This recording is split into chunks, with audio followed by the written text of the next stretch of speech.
Assalamualaikum warahmatullahi wabarakatuh. Waalaikumsalam warahmatullahi wabarakatuh. Dijawab lagi.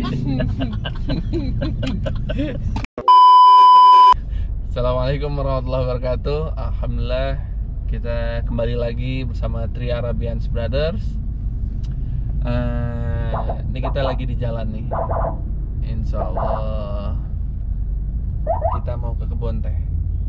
Nah, di perjalanan ini kan kita kisah tentang bakti dan durhaka kepada orang tua udah selesai.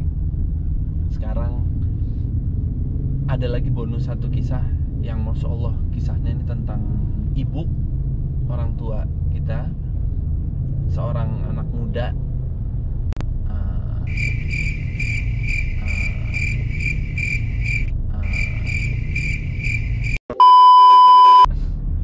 Assalamualaikum warahmatullahi wabarakatuh. Waalaikumsalam warahmatullahi. Mil, jawab Mil. Waalaikumsalam warahmatullahi wabarakatuh. Kembali lagi bersama Three Arabians Brothers bertiga, Masya Allah. Akhi Ustadz Abdul Karim, kameramen kita Jamil, Akhina Jamil. Akhina Nah, Jamil. kelihatan ya ada di mana ya. Dia menghilang. Iya, pakai begitu lagi terus. Assalamualaikum warahmatullahi wabarakatuh. Waalaikumsalam warahmatullahi wabarakatuh. Oke, kembali lagi bersama kita bertiga. Kisah kan jadinya Three Arabians Brothers. Ya. Ini masih kaku nih bawainnya. Amatir.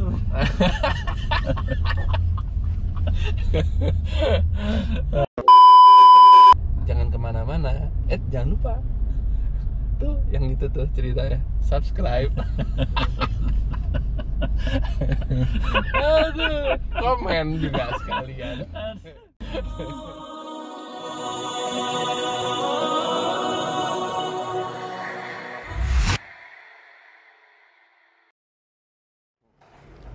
Assalamualaikum warahmatullahi wabarakatuh. Waalaikumsalam warahmatullahi wabarakatuh. Alhamdulillah, kembali lagi kita hadir di sini, Three Arabian Brothers. Masya Allah. Alhamdulillah. Kita kemarin kan kisah durhaka kepada orang tua udah selesai ya, 5 part. Sampai 5 kisah, alhamdulillah. Alhamdulillah. Nih katanya Al-Akh saudara kita Ustadz Abdul Karim ada kisah bonus lagi terakhir. Penutup ya, Penutup tentang kisah baktinya seorang anak kepada ibu. Jadi kemarin kan kalau 5 banyaknya kisah kepada ayah ya. Baktinya seorang anak kepada ayah. Begitupun juga ayah yang sayang kepada anak-anaknya. Ya. Nah, sekarang sebagai penutup ataupun juga kisah bonus, kita ada kisah seorang anak yang Masya Allah baktinya yang begitu besar kepada ibunya. Nah, sebelum kita masuk ke kisah ini ya, jadi bagi para penonton khususnya ya, itu diulang lagi kisah-kisahnya dari yang pertama sampai yang ke-5 ya. Karena kalau kisah bonus ini nggak masuk nanti ke pertanyaan-pertanyaan kita, kan nanti di akhir ada pertanyaan. Iya.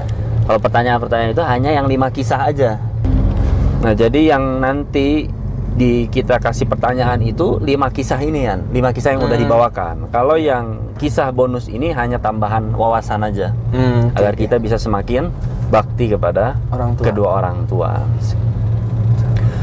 Nah, 5 kisah ini ya nanti kita akan kasih kuis, baik yang memerankan langsung di kisah-kisah tersebut siapa namanya, ya, ataupun juga itu terjadi pada zaman siapa, ataupun juga hikmah dan ibrah dari kisah-kisah tersebut itu apa. Nah, pertanyaannya seputar itulah.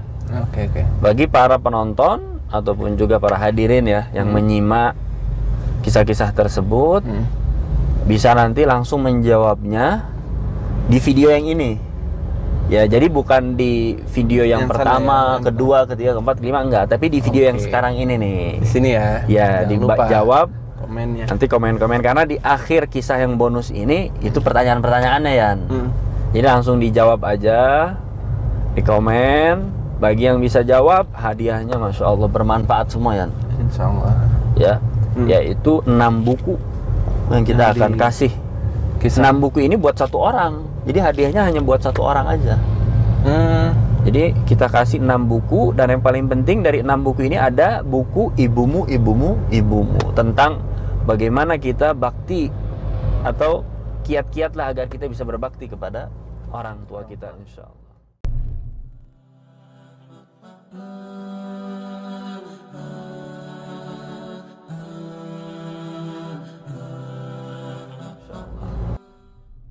Jadi kisah yang penutup ini ya, atau ya bisa dibilang bonus lah buat penutup serial kisah bakti dan durhakanya seorang anak kepada kedua orang tuanya ya. Iya. Nah, di kisah penutup ini ya, itu kisah Pinter. begitu besarnya seorang anak yang berbakti kepada kedua orang tuanya, khususnya kepada ibunya. Nah, kisah ini dibawakan oleh salah satu ulama yang cukup terkenal ya, Iya. di Timur Tengah, itu namanya Syekh Sa'ad Al-Atiq. Dia menceritakan tentang seorang dokter perempuan ya, itu bertemu dengan seorang anak yang berbakti kepada ibunya. Nah, kisahnya ya, jadi ada salah satu orang anak yang bernama Muhammad. Ya, umurnya kurang lebih 30 tahunan lah. Ya sekitar lah ya, kurang lebih ya. Nah, si anak ini kan membawa ibunya ke salah satu rumah sakit untuk mengobati penyakit yang diderita oleh orang tuanya ini, yaitu ibunya. Nah, sambil menunggu pemeriksaan dari dokter, anaknya ini selalu memegangi ibunya terus ya, seperti memeluk gitu ya. Tapi pelukan penjagaan, karena ibunya itu selalu seperti berontak, loncat-loncat, kadang juga menggigit tangan dari Muhammad ini ya, anaknya. Kadang dicakar Muhammadnya, kadang pakai kerudungnya itu seperti dipukul. Jadi ibunya ini qadarullah memiliki penyakit gila ya, atau dalam bahasa ininya bagusnya apa? Kurang waras lah, seperti itu. Terus dijaga sama anaknya ini, itu Muhammad. Walaupun ibunya berontak, loncat, kadang lari, kadang sini dipegang lagi, dipeluk lagi sama Muhammad ini. Kemudian selang beberapa waktu masuk ke ruangan dokter untuk pemeriksaan dari ibunya ini ya. Masuk Muhammad dan ibunya ke dokter wanita ini yang menceritakan tentang kisah ya seorang anak yang berbakti kepada ibunya. Ketika masuk, ibunya tetap ya loncat sini ya. Wah, ya namanya orang yang maaf tidak waras ya. Kemudian muter-muter di meja dokternya, segala macam. Dokter melihat tingkah lakunya yang seperti ini dan lihat anaknya pas jagain ibunya kok senyum gitu. Bukan yang kayak kebingungan atau kesel itu enggak, tapi kok ini malah senyum. Ditanya sama dokternya, siapa ini? Kemudian Muhammad bilang, ini adalah ibuku. Ada apa dengannya? Kata siapa? Si dokter ini. Itu dia ada penyakit gula dan darah tinggi yang diderita oleh ibunya ini ya. Kemudian pas lagi konsultasi mungkin ya tentang masalah penyakitnya, ibunya tiba-tiba minta kentang ya. Mana kentang? Mana kentang? Akhirnya diberikan sama Muhammad kentang itu ya. Ini bu, kentangnya. Kemudian ibunya ngambil kentang, dikunyah, diludahin ya ke Muhammad. Itulah ya, seperti orang ludahin lah. Makin keheranan yang dokternya. Kemudian dokter ini nanya, apakah dia tahu bahwa engkau adalah anaknya? Nanya ke si Muhammad. Tentu tidak, karena ibuku ini dilahirkan dalam keadaan yang tidak waras, dalam keadaan yang gila. Terus bagaimana dia melahirkanmu? Sambil tanya keheranan kan ya. Kok bisa gitu? Masya Allah, keluar anak yang seperti Muhammad ini yang berbakti, selalu jaga. Waktu itu kakekku menikahkan ibuku dengan salah seorang, karena kakekku ingin memiliki keturunan yang penerus lah. Namun ketika terjalin pernikahan tidak lama, hanya 1 tahun pernikahan ini. Setelah berselang itu 1 tahunan, alhamdulillah dapat keturunan, yaitu aku, Muhammad. Aku lahir, kemudian berjalannya waktu terus sampai umur 10 tahun ya, barulah aku yang merawat ibu, karena tidak ada yang merawat lagi ya. Dirawat ibunya, dikasih makan, dimandiin, segala macamnya ya, karena ibunya tidak waras. Bahkan kata Muhammad cerita kepada dokternya, kalau aku mau tidur itu aku selalu ikat kaki ibu, bukan apa-apa, karena takut ibu itu kabur gitu. Jadi betul-betul Masya Allah penjagaan. Iya kan, kalau na'udzubillah anak yang capek ngurus ibu yang memiliki banyak kekurangan, biarin aja kabur gitu kan nenek. Ini enggak, kekurangan bahkan sampai digigit dianya, di segala macam, tetap dijaga terus. Pasti rumah sakit, masukin rumah sakit jiwa atau gimana gitu, udah gampang ya. Sambil keheranan gitu ya. Terus Muhammad juga negasin ke dokter ini, dan perlu kita tahu, Allah Subhanahu wa Ta'ala itu Maha mengetahui. Jadi walaupun orang-orang seperti dokter mungkin melihat ibu ini tidak menyadari ya, karena kekurangan akal tadi ya, gila.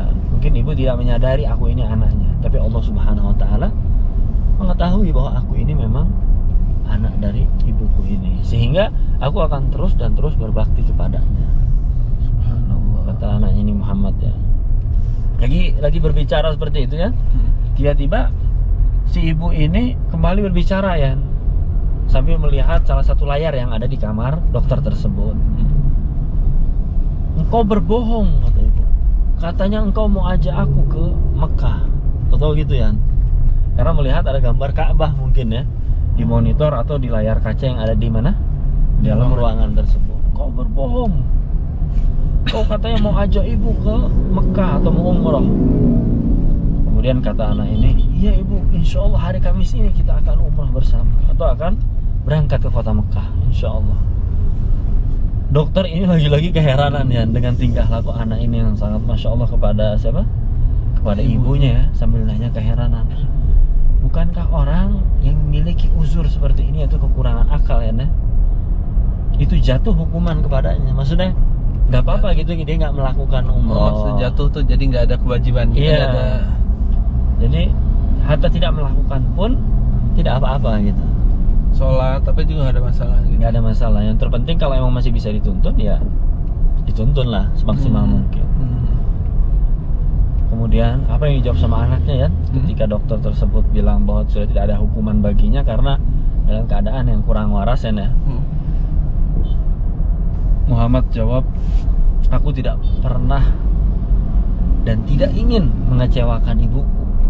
Jadi setiap ibuku ada keinginan sesuatu, aku berusaha semaksimal mungkin untuk memenuhi keinginannya. Jadi walaupun ibunya dalam kekurangan seperti apapun, pengen umroh, pengen ke Mekah, aku selalu usahakan agar bisa berangkat ke sana. Sehingga mudah-mudahan ibuku terhibur. Afwan, tadi ada motor Pak. Sehingga ibuku terhibur. Nah, sebagai penutup yang ucapan dari Syekh tersebut, Masya Allah ya, yang membawakan cerita ini ya, dia bilang, kita lihat kasih sayang dari anak ini yang begitu besar kepada orang tuanya, yaitu khususnya ibunya. Padahal ibu tersebut memiliki banyak kekurangan, ya kan ya? Apalagi gigit di depan umum loh ini ya, di tempat dokter kan bukan dia sendiri, digigit tangannya, di apalagi dipukul, dicokor, dipukul pakai kerudungan segala macam. Tapi dia tetap dengan senyum. Karena karena tadi kan dia dalam keadaan yang tidak waras ya. Kalau simpelnya, nauzubillah, anak yang tidak mau capek, aku kirim aja ke rumah sakit jiwa, beres, selesai urusan. Tapi dia tidak. Kenapa ya? Karena dia tetap ingin meraih pintu surga dari ibunya tersebut. Karena kan bapak, ibu atau orang tua itu salah satu kita untuk bisa masuk ke dalam surga kalau kita berbakti kepadanya. Sehingga dia mau kondisi apapun ibunya, mau gila, mau atau kurang waras ya, atau apapun, dia tidak lihat itunya, tapi dia lihat keutamaan berbakti kepada orang tua. Sehingga mudah-mudahan anak tersebut bisa masuk ke dalam surga. Begitupun kita sebagai penonton ya, ataupun juga Sofyan, ketika orang tua kita masih ada, baik ayah ataupun ibu atau keduanya masih komplit kan ya, jangan sekali-kali kita menyiakan.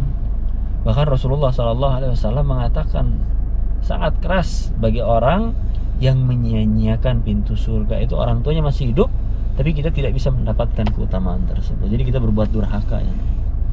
Jadi mudah-mudahan kita masih bisa terus ya, walaupun tersisa salah satu dari mereka, kita masih bisa terus untuk berbakti kepada keduanya, insya Allah. Buat ladang kebaikan deh. Itu dia kisah dari Ustadz Abdul Karim tentang ibu. Gimana ibu, bonus dari kisahnya ya. Nah sekarang kita tinggal masuk untuk yang giveaway ini. Iya, kuis. Insya Allah. Dimulai? Mulai. Apa Bagi aja? yang bisa jawab ya, 3 kisah cukup gak kameramen? Cukup ya. Oke. Jadi 3 soal itu nggak susah, gampang. Cukup. Oke. Kita masuk ke pertanyaan yang pertama. Pertanyaan pertama, biasa kalau dari yang pertama tuh yang paling susah. Oh. Iya. Kalau ada yang jawab boleh nggak? Hah? Ya jangan, udah nggak seru dong. Pertanyaan yang pertama, sebutkan nama anak dari Umayyah ibn al-Askar. Kalau yang nyimak kisahnya, insya Allah tahu jawabannya. Gampang lah ya. Ya. Jadi saya ulangin ya, pertanyaan yang pertama. Ya, pertanyaannya ada di bawah sini nih. Iya. Ya. Nanti kamera buat Allah. Nanti pertanyaan ada di bawah sini ya. Iya, Nah. coba kamera oke nggak? Oke. Bagaimana sebutkan nama anaknya Umayyah ibn al-Askar. Itu yang pertama ya. Pertama. Yang kedua agak lebih mudah. Oh, lumayan nih. Iya. Apa-apa? Sebutkan ringkasan kisah baktinya seorang anak yang terjepit di dalam gua. Ringkasan aja, intinya tuh apa? Oke. Ya, kenapa kok dia sampai bisa lolos dari gua tersebut? Gitu. Kisahnya apa? Gitu. Itu yang kedua. Yang ketiga, yang terakhir, tanda apa yang dikasihkan oleh Nabi Yusuf alaihissalam ke Nabi Yakub agar Nabi Yakub ini mengetahui bahwa Nabi Yusuf ini masih hidup. Apa tuh tandanya? Ada di ayat Al-Qur'anul Karim. Itu pun juga bagi yang nyimak, yang dengerin, insya Allah Mudah ya. mudah jawabnya. Jadi yang bisa jawab 3 pertanyaan tersebut, kita akan berikan 6 buku gratis, masya Allah. Dan 6-6-nya ini buku-buku yang bermanfaat, insya Allah. Cukup ya. Jadi itu 3 pertanyaan dari kita, Tri Arabian Brothers. Mudah-mudahan para hadirin bisa, atau juga para penonton bisa berpartisipasi, karena pertanyaan tersebut juga untuk menambah wawasan kaum muslimin, insya Allah bagi yang mendengarnya. Cukup sekian, terima kasih, jazakumullahu khairan. Wassalamualaikum warahmatullahi wabarakatuh.